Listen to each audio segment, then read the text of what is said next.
Evening friends, আজকের ভিডিওটা কিন্তু আর 5টা দিনের থেকে একটু আলাদা। দিনের শেষে অফিস কর্মচারীদের ক্লান্ত শরীর যখন বাড়ি ফেরার পথে, তখন আমি বেরিয়ে পড়েছিলাম একটু নতুন অভিজ্ঞতাকে সঞ্চয় করতে।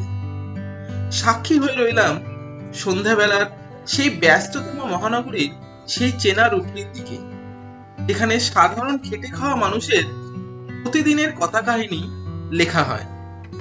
আর এই সবকিছুর মাঝে আমি চলে এসেছিলাম স্ফিনিক্স মাল্টি কুজিন রেস্টুরেন্টের বুফেটা ট্রাই করতে।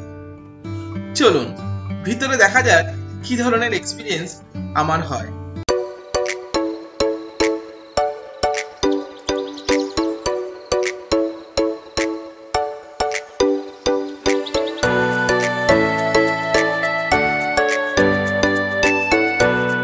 আমি এখন ঠিক দাঁড়িয়ে আছি দমদম এয়ারপোর্টে 1 নম্বর আর 2 নম্বর গেটের ঠিক মাঝামাঝি। তো আপনাদের মনের মধ্যে এই কৌতূহলটা আসতেই পারে যে কল্যাণ আজকে হঠাৎ করে এই উইকডেজে এরকম জায়গায় দাঁড়িয়েছে কেন। তার একটি কারণ আছে। কারণ হচ্ছে আমি যে অফিসে চাকরি করি সেটি অ্যাকচুয়ালি ব্যাঙ্গালোর বেস লোকেশন।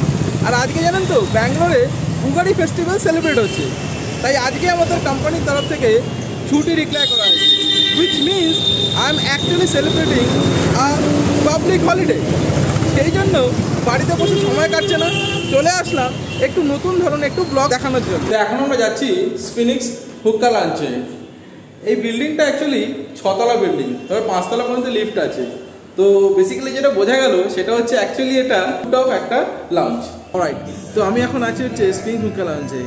এই রেস্টুরেন্টের অ্যাকচুয়াল লোকেশনটা যদি তোমাদের সঙ্গে শেয়ার করি, তাহলে তোমরা যদি ইএম বাইপাস দিয়ে আসো তোমরা কিন্তু এয়ারপোর্ট 1 নম্বর 1 দিয়ে আসতে পারো।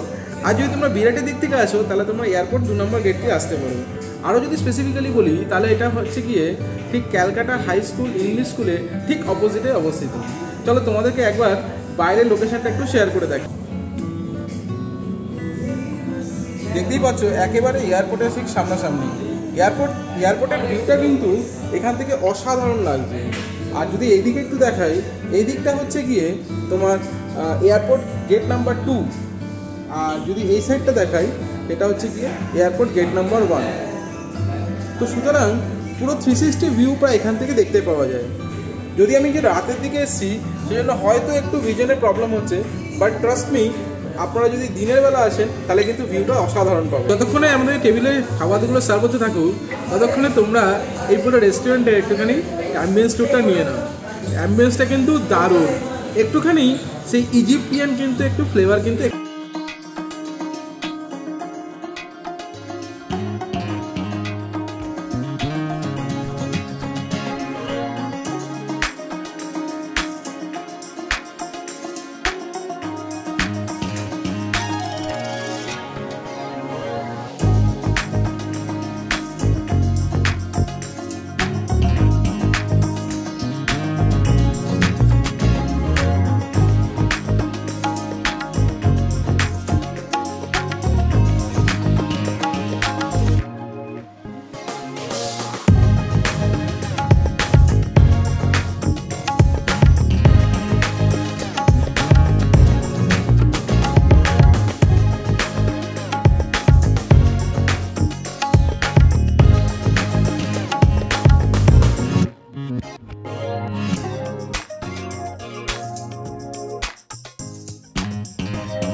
ওকে, তোমরা একটা ইনফরমেশন তোমাদেরকে শেয়ার করে দিই।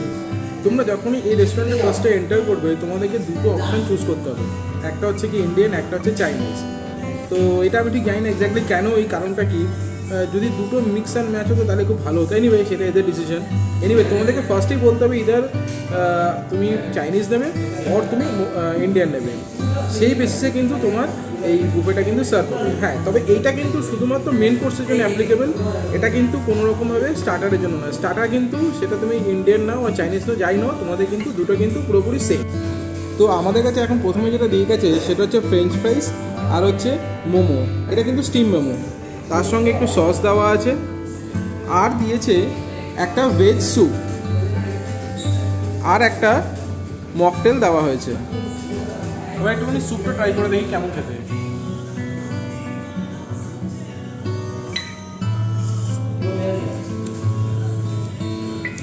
বেশ ভালো খেতে, একটু ঝাল ঝাল আছে কিন্তু তাও খেতে ভালো। মোমোটা ট্রাই করে দেখি যে মোমোটা কেমন খেতে।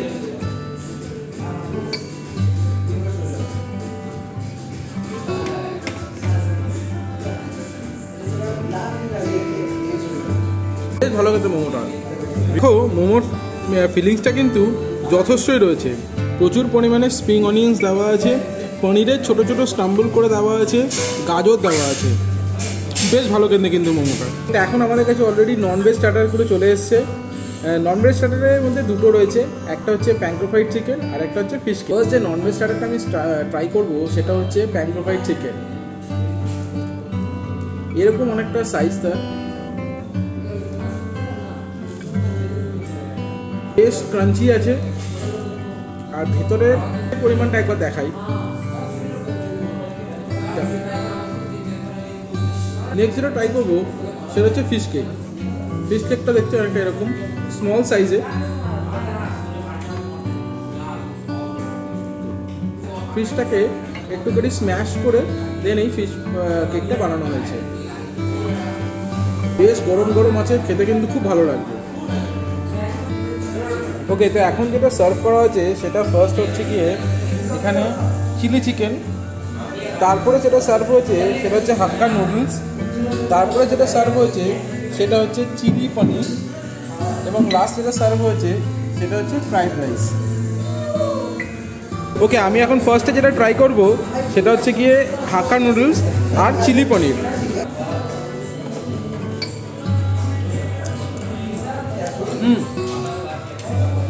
খেতে বেশ ভালো।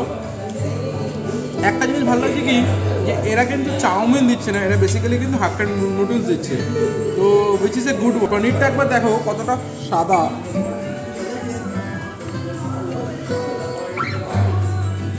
এটা বোঝাই যাচ্ছে যে পনিরটা বেশ ফ্রেশ আছে।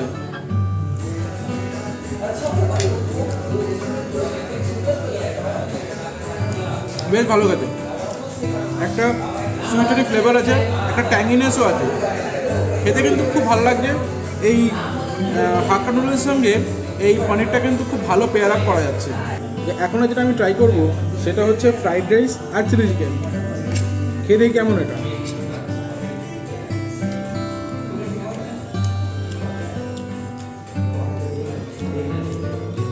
রাইসটাও কিন্তু খুব ভালো, চিকেনটা বেশ ময়েস্ট আছে, আর চিকেনের যে একটা আউটার লেয়ার থাকে সেটা কিন্তু খুব পাতলা আছে। চিকেনটা কিন্তু বেশ ফ্রেশ আছে, খেতে কিন্তু খুব টেস্টি খাবার।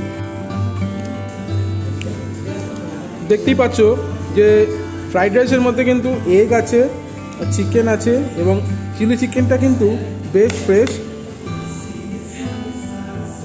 দেখো বেশ যথেষ্ট ফ্রেশ, একটা সাদা ভাব আছে, সুতরাং চিকেনটা যে ফ্রেশ সেটা বোঝাই যাচ্ছে। এই রেস্টুরেন্ট সম্বন্ধে একটা ইনফরমেশন দিয়ে রাখি, যে এখানে যদি তোমরা এখানে ডিনার বা লাঞ্চ যাই করতে আসো না কেন, একটা প্রবলেম যেটা আমি ফেস করছি সেটা হচ্ছে কি এখানে পার্কিং। এই রেস্টুরেন্টের কিন্তু অ্যাকচুয়ালি কোনো ডেডিকেটেড পার্কিং প্লেস নেই। তোমাদেরকে মেন রাস্তার উপরেই কিন্তু তোমাদের বাইক হোক বা যেভাবেই আসো না কেন তোমাকে সেটা রাখতে হবে। এদের কোনো পার্টিকুলার কোনো পার্কিং স্লট নেই। তো এটা আমার একটু ড্রব্যাক লেগেছে এই রেস্টুরেন্টে, কারণ সবার কাছে তো সম্ভব নয় সবসময় বাসে বা ট্রামে করে আসবে। তো নিজস্ব প্রাইভেট ভেহিকেল যেটাই থাকুক না কেন সেটা কিন্তু রাস্তার পরে রাখতে হচ্ছে। এই একটা ব্যাপার কিন্তু আমার একটুখানি নেগেটিভ সাইড লেগেছে। ডেজার্ট সার্ভ হয়ে গেছে, ডেজার্টে শুধুমাত্র এখানে আইসক্রিম রয়েছে। আমার মনে হয় এটা ভ্যানিলা ফ্লেভারই হবে। হ্যাঁ, এটা ভ্যানিলা ফ্লেভারই এটা। তো আইসক্রিমটা শেষ করি, ভ্যানিলা ফ্লেভার আমরা অনেকেই আগেও খেয়েছি, তো স্পেশালি এটা আলাদা করে রিভিউ দেওয়ার কিছু নেই। তো খাওয়া দাওয়া আমাদের কমপ্লিট হয়ে গেছে, আর আমি এখন জাস্ট রেস্টুরেন্ট থেকে বেরিয়ে বাড়ির দিকে যাই। প্রথমেই যেটা বলি যে এই যে আজকে যে বুফেটা ট্রাই করতে এসেছি এটা কিন্তু কোনো পেড প্রমোশন নয়। তো সুতরাং যেটা ভালো লেগেছে সেটা অবশ্যই ভালো বলবো, এবং যেটা খারাপ লেগেছে সেটা অবশ্যই খারাপই বলবো। এখন যেটা ব্যাপার দাঁড়ালো যে বুফেটা কেমন লেগেছে। বুফেটা আমার মতে এই বুফেটা খুব একটা হ্যাবক কিছু নয়, আবার খুব একটা বিলো স্ট্যান্ডার্ডও নয়। যে পজিটিভ দিকগুলো লেগেছে সেটা একটু বলি। যেমন হচ্ছে গিয়ে খাওয়া দাওয়ার কোয়ালিটিটা খুব ভালো, খাওয়া যা সার্ভ হয়েছে সব কিন্তু গরম গরম সার্ভ হয়েছে, কোনো ঠান্ডা কোনো খাবার সার্ভ হয়নি। মানে এতটাই গরম, অনেক সময় আমি নিমনে খেতেই পারছিলাম না, এতটাই গরম, ধোঁয়া বেরোচ্ছিল, যেটা বোধহয় আপনারা ভিডিওতেও দেখে থাকবেন। আর যেটা নেগেটিভ সাইড সেটা এক নম্বর, যেটা আমি আগেও বলেছি যে এখানে গাড়ি পার্কিংয়ের কোনো ফেসিলিটি নেই, এক। দু নম্বর হচ্ছে যেটা আমার বুফেতে যেটা খারাপ লেগেছে সেটা হচ্ছে যে এখানে ডেজার্ট বলতে শুধুমাত্রই একটা ভ্যানিলা আইসক্রিম, এছাড়া আর কোনো কিছু নেই। ডেজার্টে কিন্তু অল্প কিছু আইটেম যদি থাকে তাহলে একটু ভালো লাগে, যেমন আমরা বারবিকিউ নেশন বা এই জাতীয় যারা চেন ফুড সাপ্লাই যারা তাদের যেটা দেখেছি যে এদের অনেক রকম আইটেম থাকে in terms of starter, in terms of main course, in terms of dessert. But এখানে কিন্তু সেরকম ছিল না। আমি যদি একটু কাউন্ট করি যে টোটাল স্টার্টারে ছিল হচ্ছে 2টো ভেজ আইটেম, 2টো নন ভেজ আইটেম। ভেজ আইটেমের মধ্যে ভেরি সিম্পল যেটা ফ্রেঞ্চ ফ্রাইস থাকে আর ওই ভেজ মোমো, মোটামুটি লেগেছে স্টার্টারটা। আর নন ভেজের মধ্যে 4টেই আইটেম, তার মধ্যে একটা পনিরের আইটেম, একটা চিলি চিকেন। দুটোর টেস্ট মোটামুটি সেমই লেগেছে আমার, মানে খুব একটা যে আহামরি কিছু সেরকম নয়। তবে হ্যাঁ, ফ্রাইড রাইসটা বেশ ভালো ছিল আর চাউমিনটা কিন্তু বেশ ভালো ছিল। আর শুরুতে যেটা অ্যাকচুয়ালি মকটেল বলেছিলাম সেটা কিন্তু মকটেল না, ওটা কিন্তু একটা স্প্রাইট আমাকে প্রোভাইড করা হয়েছিল। মকটেলের জন্য কিন্তু সেপারেটলি কিন্তু দাম দিতে হবে।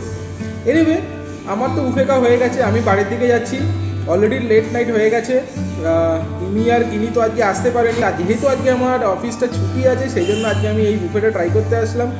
আগামী দিনে আরও অনেক অন্যান্য বুফেও ট্রাই করব, এবং সবথেকে বড় কথা আগামী কিন্তু পয়লা বৈশাখ আসছে, আর আমি কিন্তু একটা প্ল্যান করেছি, দেখা যায় সেটা কতটা এক্সিকিউট করতে পারি। তাহলে ভিডিওটা আমি এখানেই শেষ করছি। যদি ভিডিওটা ভালো লেগে থাকে তাহলে প্লিজ ভিডিওটা লাইক করে দেবেন, যদি চ্যানেলটা ভালো লাগে তাহলে প্লিজ চ্যানেলটা সাবস্ক্রাইব করে দেবেন, আর অবশ্যই কমেন্টসে জানাবেন যে আজকে আপনাদের ভিডিওটি কেমন লাগলো। যদি আজকে ভিডিওটা অন্য দিনের ব্লগিং থেকে একটু আলাদা, তবুও আপনাদের কেমন লাগলো সেটা অবশ্যই আমাকে জানাবেন। তাহলে দেখা হচ্ছে আরেকটি নতুন দিনে, আরেকটি নতুন ব্লগে। ভালো থাকবেন, সুস্থ থাকবেন, টাটা।